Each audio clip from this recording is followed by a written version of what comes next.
Students, आपका home classes में स्वागत है। आज से हम लोग बोर्ड परीक्षा को लेकर एक नई सीरीज़ शुरू कर रहे हैं, जिसमें विगत वर्ष में पूछे गए बोर्ड एग्ज़ाम में जो महत्वपूर्ण प्रश्न हो, अति लघु हो, विस्तृत हो, उस पे जितने भी एक साल में जितने भी पेपर होते हैं, 2 सेट 4 सेट जितने भी मेरे पास उपलब्ध हो रहे हैं, सारे क्वेश्चन को चैप्टर वाइज डिस्कशन होगा। तो इससे क्या होगा, आपकी बोर्ड की परीक्षा और अच्छी तैयार हो जाएगी।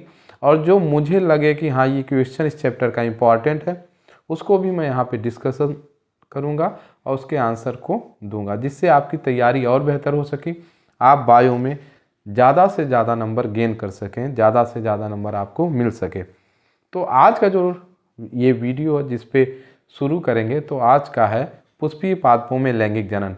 पुष्पीय पादपों में लैंगिक जनन को के जो अति लघु उत्तरीय क्वेश्चन है, जो बोर्ड परीक्षा 2019, 20, 21 और 22 में आए हुए हैं, उन सारे क्वेश्चन का कलेक्शन यहाँ आपके साथ शेयर कर रहे हैं और एक एक क्वेश्चन को हम लोग डिस्कशन करते हैं। तो बात करते हैं, जो पहला क्वेश्चन है, द्विनिषेचन से क्या तात्पर्य है। आपको यहाँ पे बता दें कि कुछ बहुविकल्पी क्वेश्चन को भी मैंने अति लघु में बना दिया है, जिस पे उस पर हम डिस्कशन कर सकें और उसका बेहतर आंसर दे सकें। द्विनिषेचन से क्या तात्पर्य है? द्विनिषेचन को कहते हैं डबल फर्टिलाइजेशन। अगर हम डबल फर्टिलाइजेशन की बात करें, तो आपको भी पता है कि जो भ्रूण कोश होता है, भ्रूण कोश में ऊपर प्रतिव्यासांत कोशिकाएं होती हैं, ये होती हैं प्रतिव्यासांत, बीच में होता है यहाँ पे ध्रुवीय केंद्रक,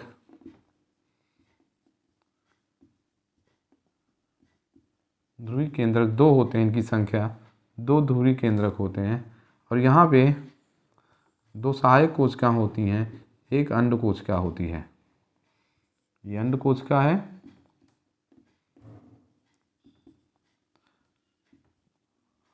और ये दोनों क्या होती हैं, सहायक कोशिका।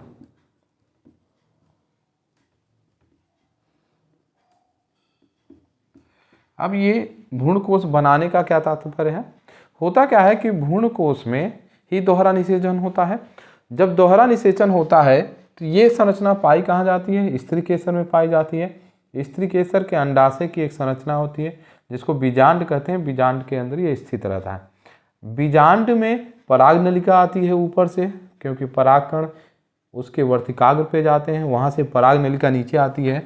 अब जब पराग नलिका नीचे आती है तो इसके साथ साथ 2 नर युग्मक भी आते हैं, और दोनों नर युग्मक यहाँ होते हैं। तो एक नर युग्मक किससे मिल जाता है? अंड कोशिका से, और दूसरा नर युग्मक मिल जाता है ध्रुवीय केंद्रक से। एक बार निषेचन यहाँ होता है, एक बार निषेचन यहाँ होता है, इसीलिए इसको क्या कहते हैं? द्विनिषेचन कहते हैं, डबल फर्टिलाइजेशन कहते हैं। तो ये इस क्वेश्चन का आंसर आपको मिल गया होगा कि जब एक नर युग्मक किससे? अंड कोशिका से, और दूसरा जो होता है द्वितीय केंद्रक से संयोग करते हैं, तो इस प्रक्रिया को हम क्या कहते हैं? द्विनिषेचन। और इसको सबसे पहले नवासीन नामक वैज्ञानिक ने देखा था। क्वेश्चन नंबर 2, बीजांड का वह स्थान जो बीजांड वृंत से जुड़ा होता है। यह क्वेश्चन कि जो बीजांड होता है वह जो फूल के किस भाग से या अंडाशय में कहाँ से जुड़ा होता है? बीजांड वृंत से। तो ऐसे बात करते हैं, ये संरचना होती है बीजांड की, ये संरचना बीजांड की होती है इस तरीके से। और यहाँ पे आपका भ्रूण कोश, ये कोशिका, ये वाली कोशिका यहीं पे होती है। यहाँ पे द्वितीय केंद्रक हो गए, एंटीपोडल सेल हो गए। तो ये बीजांड वृंत होता है, बीजांड वृंत। और ये वाला भाग बीजांड हुआ, इसको हम क्या कहते हैं? हाइलम। यही एक संरचना होती है, हाइलम। इस हाइलम से ही बीजांड वृंत किससे? बीजांड से जुड़ा होता है। हाइलम, इसको हिंदी में कहते हैं नाभिका। इस हाइलम यानी इस बीज के जंक्शन को, जो बीजांड को और बीजांड वृंत को बीच में जोड़ता है, उसको हम क्या कहते हैं? हाइलम, जो एक ज्वाइंट का काम करता है बीजांड और बीजांड वृंत को जोड़ने का। अब अगला क्वेश्चन, इसको यहाँ पे इसको हाइलम एक इंग्लिश शब्द है, जिसको हम नाभिका कहते हैं। अब आते हैं तीसरे क्वेश्चन पे, पुष्प में दल का क्या कार्य है? दल का क्या मतलब होता है? जो पंखुड़ियों में, सामान्य भाषा में कहें तो पंखुड़ी। तो किसी भी फूल में जो रंग बिरंगे जो फूल दिखते हैं, उसका कारण दल होते हैं, पंखुड़ियाँ होती हैं। पंखुड़ियों का मुख्य कार्य होता है कि कीटों को आकर्षित करना, जिससे कीट आकर्षित हो सकें, और इससे क्या होगा, जिससे परागण में आसानी हो।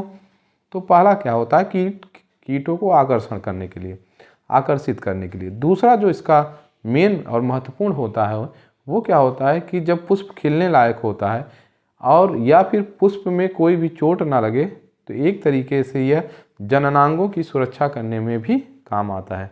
तो ये दल के दो महत्वपूर्ण कार्य होते हैं पंखुड़ियों के। चौथा क्वेश्चन क्या है, जल परागित पादप का नाम बताइए। 2022 में आया हुआ है। जल परागित, परागण किसे कहते हैं, तो इसको आप समझ सकते हैं कि अगर हम हम जो है स्त्री केसर की संरचना बनाएं, ये स्त्री केसर हो गए, ये ऊपर वाली संरचना वर्तिकाग्र हो गया, तो वर्तिकाग्र पे, और ये क्या हो गया वर्तिका, ये वाली संरचना क्या हो गई अंडाशय। तो बात क्या करें कि जब परागकण हवा में उड़ते हुए कहाँ पे आ जाते हैं, वर्तिकाग्र पे आ जाते हैं, तो इसी को परागण कहते हैं। लेकिन यहाँ पे प्रश्न क्या है, जल परागित, यानी ऐसे पौधे जो जल में पाए जाते हैं और उसमें परागण होता है। तो आपके एनसीईआरटी बुक में 3 इन पौधों का नाम दिया गया है जिनमें जल परागण होता है।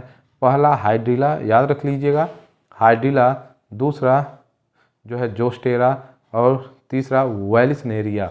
ये 3 पौधे हैं जिनमें जल से परागण होता है। इसमें एक पौधे का नाम पूछा है तो हाइड्रिला आप याद कर लें। अगला प्रश्न है, एक कूट फल का नाम बताइए। कूट मतलब असत्य फल। असत्य फल क्या होते हैं, ऐसे फल जिनका निर्माण अंडाशय से न होके पुष्प के किसी और भागों से हुए हो। जैसे हम सेब की बात करते हैं, सेब एक असत्य फल है और स्ट्रॉबेरी भी एक असत्य फल है। तो इनका निर्माण बीजांड की दीवार से नहीं, अंडाशय की दीवार से नहीं होता, बल्कि इनका निर्माण किससे होता है, पुष्पासन से होता है। इसलिए सेब क्या है, असत्य फल है। अगले क्वेश्चन पे आते हैं, भ्रूणपोष में गुणसूत्रों की संख्या कितनी होती है। तो यहाँ पे थोड़ा डिटेल में हम समझते हैं। होता क्या है कि जो बीजांड की संरचना होती है, यहाँ देखते हैं, ये बीजांड की संरचना होती है। यहाँ पे एक नर युग्मक जब इस ध्रुवीय केंद्रक से मिलता है, तो ध्यान से समझिएगा, जब ये नर युग्मक यहाँ पे आके इसके साथ मिल जाता है, तो यहाँ एक तीनों जब केंद्रक मिल जाते हैं, तो एक केंद्र के पास क्या होता है N, दूसरे केंद्र के पास होता है N, इस केंद्र के पास होता है N। जब 3 N मिल जाते हैं तो यहाँ पे किसका निर्माण होता है, तो भ्रूणपोष का निर्माण होता है। और भ्रूणपोष में 3 N मिलते हैं, N + N + N, इसलिए इसके क्या होते हैं 3N। और यहाँ पे आपको जो बहुविकल्पी क्वेश्चन थे उसमें x दिया हुआ था, इसलिए आपको आंसर में दिया गया 3x। अगर x की जगह पे n होगा तो वहाँ पे आप 3n कह लीजिएगा।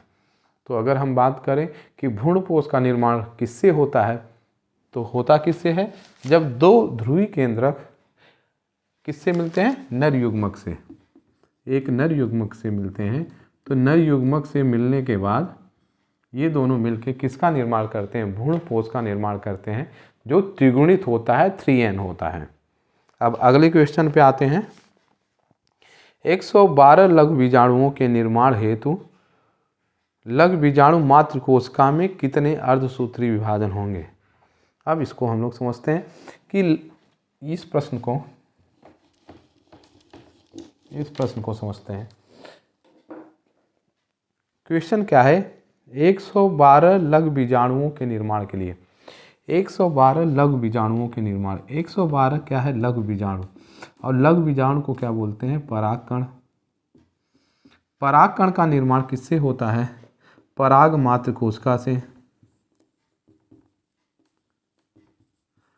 पराग मात्र कोशिका से होता है इनका निर्माण। क्लियर।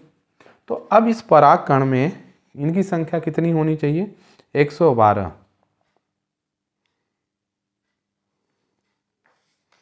तो 112 में अगर हम लघु बीजाणुओं की बात कर रहे हैं तो एक अर्धसूत्री में 4 का निर्माण होता है।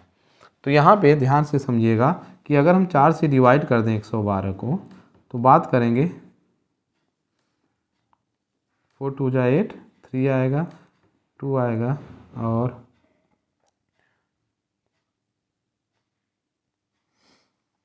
4 8 जा 32, ये आएंगे। यानी अगर हम बात करते हैं कि इसमें कितनी मात्र कोशिकाएँ आएंगी, तो पहला 4 2 जा 8, तो यहाँ हम डिवाइड माइनस कर देंगे, 3 आएगा और यहाँ 12 आ गया, तो 4 8 जा 32 यानी 32। तो 32 से हम करेंगे तो 28। ये हमने ऐसा क्यों किया है? क्योंकि एक मात्र कोशिका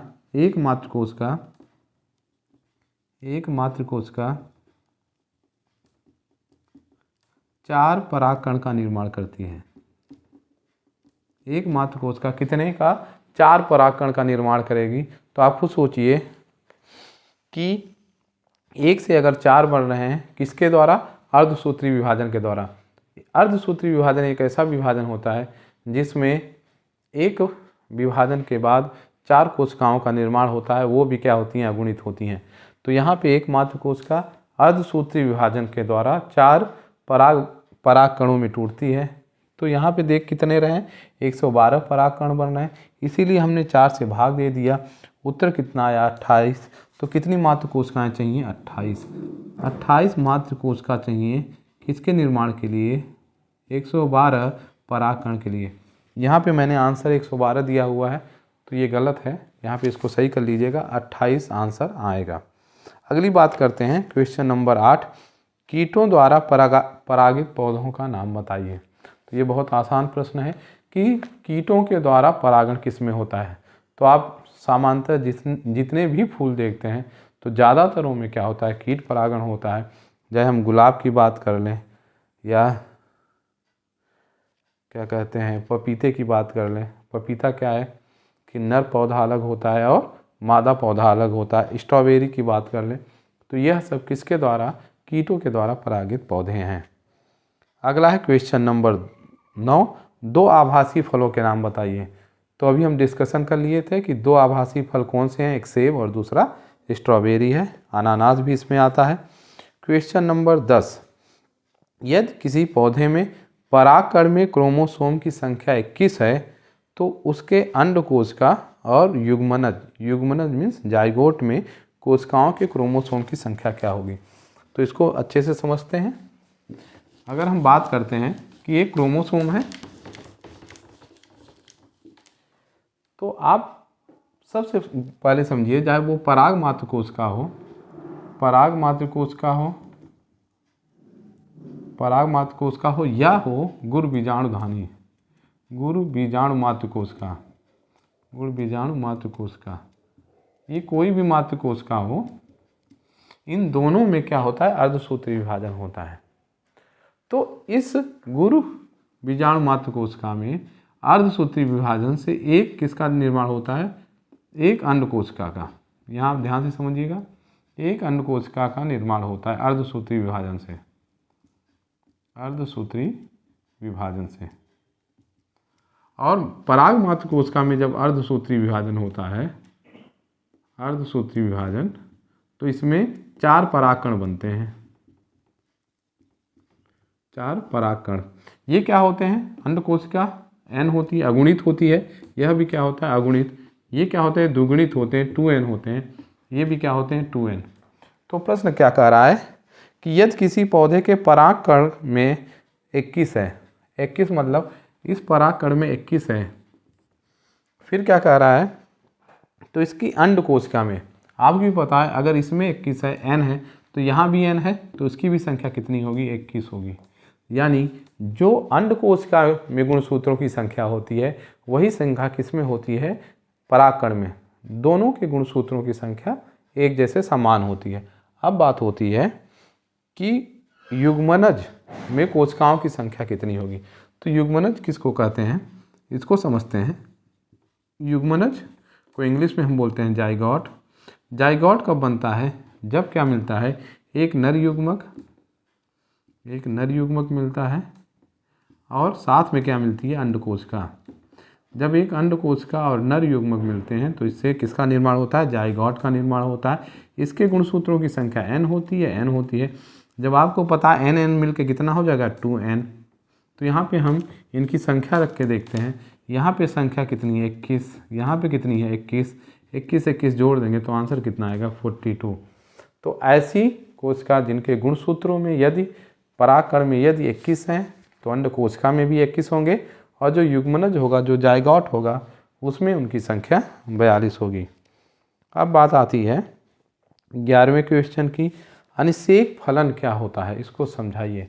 तो ये बहुत इंपॉर्टेंट है अनिषेक फलन, जिसको हम पार्थेनोकार्पी कहते हैं, कि ऐसी प्रक्रिया जिसमें निषेचन ना हो, यानी अंड कोशिका और नर युग्मक न बने और युग्मनज भी न बने। तो ऐसी प्रक्रिया जिसमें निषेचन की प्रक्रिया ना हो और बिना निषेचन के ही फलों का निर्माण हो जाए, तो इसको अनिषेक जनन कहते हैं। ये पाया किस में जाता है, ये पाया जाता है केले में। तो यहाँ पे 11 क्वेश्चन हो गए, ये 2022 और 19 में आया हुआ है। अगला क्वेश्चन है परागण की परिभाषा दीजिए। इसके पहले हम डिस्कशन कर लिए थे कि जब पराग कोश से, फिगर से समझ लेते हैं। फिगर में क्या होता है कि अगर एक वर्तिकाग्र हम बना देते हैं, ये वर्तिकाग्र स्त्रीकेसर है, यहाँ पे क्या है पराग कोश है, पुंकेसर है। अब यहाँ से जब फूटेगा ये, तो यहाँ से फूटेंगे तो पराग कण उड़ते हुए हवा में जाएंगे, और हवा में जाके कहाँ चले जाएंगे, स्त्रीकेसर के वर्तिकाग्र पे। तो पराग कोश से पराग कण निकल के कहाँ चले जाएं, जब वर्तिकाग्र पे पहुँच जाते हैं स्त्रीकेसर के, तो इसी प्रक्रिया को हम क्या कहते हैं, परागण कहते हैं। ये 2020 में आया हुआ है। निभाग पाया जाता है, तो बात करें निभाग कहाँ पाया जाता है। निभाग पाया जाता है बीजांड में। बीजांड की संरचना आपने अभी देखा था इसके पहले, तो वहीं पे निभाग पाया जाता है। अब बात आता है किन्हीं दो आभासी फलों के नाम बताइए। चाहे हम आभासी फल कहें, चाहे असत्य फल कहें, दोनों का मतलब एक ही है, सेब और स्ट्रॉबेरी। क्वेश्चन नंबर 15, जलीय परागण करने वाले किन्हीं दो पौधों के नाम बताएं। तो अभी हमने डिस्कशन किया था कि हाइड्रिला, जोस्टेरा और वेलिस्नेरिया, ये तीनों पौधे जो हैं जिनमें जल से परागण पाया जाता है। एक महत्वपूर्ण चीज़ ये है कि एक वहीं पे लिखा है वाटर लिली। वाटर लिली भले पानी में पाई जाती है, लेकिन उसमें जो परागण होता है वो वायु के द्वारा या कीटों के द्वारा परागित होता है। तो इसीलिए नीट के क्वेश्चन में पिछले साल पूछा गया था कि वाटर लिली में कौन सा परागण होता है। तो वाटर लिली में वायु के द्वारा परागण होता है, जल के द्वारा नहीं होता, भले वो पानी में पाए जाते हैं। अब बात आती है क्वेश्चन नंबर 16, 2019 में आया हुआ है। भारतीय भ्रूण विज्ञान का पिता किसे कहते हैं। तो प्रोफेसर पंचानन महेश्वरी को भारतीय भ्रूण विज्ञान के क्या कहा जाता है, पितामह या पिता कहा जाता है। क्यों कहा जाता है इसको समझ लें। तो पंचानन महेश्वरी का जन्म राजस्थान में हुआ था। उन्होंने उच्च शिक्षा के लिए इलाहाबाद आए, और इलाहाबाद में वह एक क्रिश्चियन प्रोफेसर थे जो मिशनरी से संबंधित थे, उनसे बहुत प्रभावित हुए, और उन्होंने अपना सारा जीवन बॉटनी को समर्पित कर दिया, और उन्होंने उस पर काफ़ी रिसर्च किए, और उन्होंने सबसे पहले किसके ऊपर फोकस किया, एम्ब्रियोलॉजी यानी एम्ब्रियो भ्रूण के ऊपर किया, और भ्रूण के कृत्रिम निर्माण के लिए, और टेस्ट ट्यूब में निषेचन के लिए, और टिश्यू कल्चर में उन्होंने बहुत अच्छे अच्छे शोध किए, और जिससे उनका नाम काफ़ी चर्चित हुआ विश्व में। और उन्हीं की देन है कि आज जो एनसीईआरटी है वह इंटर लेवल तक एनसीईआरटी स्थापित हुई। जब आप एनसीईआरटी की किताब पढ़ रहे हैं तो कहीं ना कहीं इसमें पंचानन महेश्वरी का योगदान है। अगला है बेटा, परागकण को पोषण देने का कार्य कौन करता है। परागकण पाए कहाँ जाते हैं, तो यहाँ इस फिगर से देखते हैं। परागकण ये निकल के उड़ के जा रहे हैं। परागकण पाए जाते हैं इस परागकोश में। परागकोश की 4 स्तर होती हैं, 4 दीवारें होती हैं। तो एक जो दीवार होती है जिसको टैपिटम कहते हैं, टैपिटम की कोशिकाएं बहुकेंद्रीय होती हैं। बहुकेंद्रीय क्या होता है, ऐसी कोशिकाएं, आपको पता होगा एक केंद्रक की जगह कई केंद्रक पाए जाएं, 2-3 केंद्रक न्यूक्लियस पाए जाते हैं, केंद्रक पाए जाते हैं, तो ऐसी कोशिकाएं क्या कहलाती हैं, बहुकोशिकी।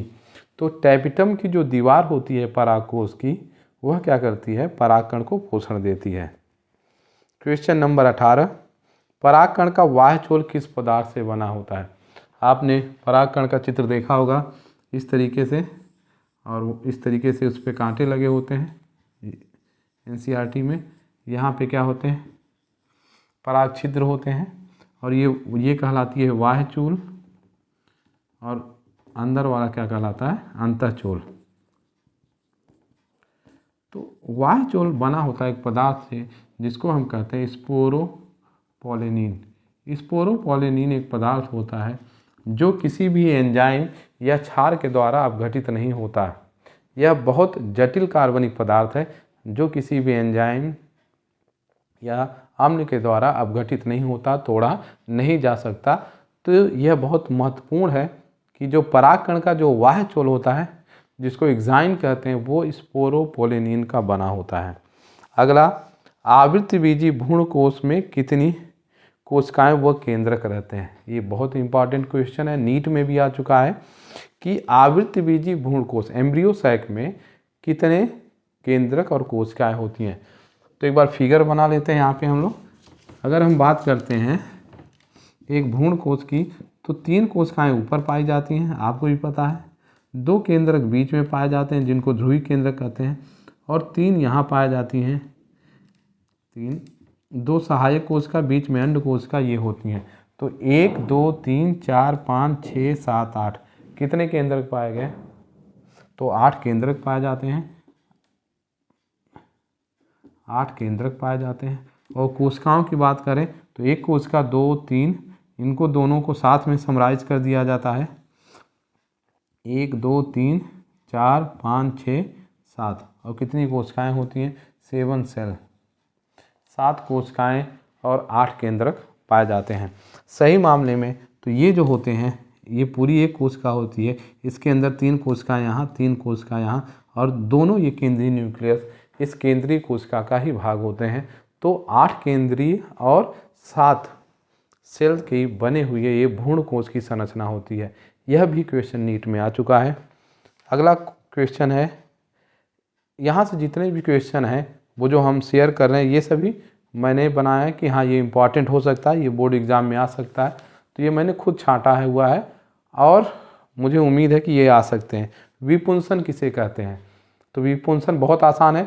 जब किसी फूल से, यदि कोई फूल है, इस तरीके से फूल की संरचना है, यहाँ